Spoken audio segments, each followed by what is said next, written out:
Hello friends, welcome to our channel. நீங்கள் இப்போ பார்த்துட்ருக்கிறது Ambi's YouTube channel. நீங்கள் இப்போ பார்த்துட்ருக்கிறது பூஜை கூடைங்க. ஒரு சில பேர் யோசிப்பீங்க, பூஜை கூடையெல்லாம் எதுக்குங்க, கடையில் தேங்காய் பூப்பெல்லாம் வாங்கும்போதே கவரில் தருவாங்கள்ல, அதே போதுன்னு யோசிக்கிறவங்களுக்கு ஒரு சின்ன ஸ்டோரிங்க.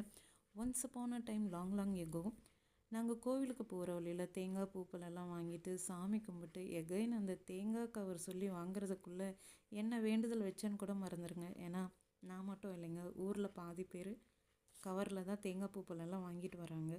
அதை பார்க்கும்போது சாமி எங்களுக்கு ஒரு கவர் கிடைச்சா போதுங்கிற மைண்ட் செட்டுக்கே போயிடுவேன். அப்போ தாங்க பூஜைக்குன்னு ஒரு கூடை வேணும், கூடை கலர் சொல்லி வாங்கிக்கலான்னு முடிவு பண்ணுங்க. உங்களுக்கும் எந்த மாதிரி பூஜை கூடை வேணுமா, அல்லது நீங்களும் எந்த மாதிரி பூஜை கூடை மேக் பண்ணணும்னு நினைக்கிறீங்களா? கவலையே வேண்டாங்க, நாங்கள் சொல்லித்தரோம். இந்த கூடை உங்களுக்கு பிடிச்சிருந்தா லைக் பண்ணுங்கள், ஷேர் பண்ணுங்கள், சப்ஸ்கிரைப் பண்ணுங்கள். தேங்க்ஸ் ஃபார் வாட்சிங். என்றும் புன்னகை மலரட்டும்.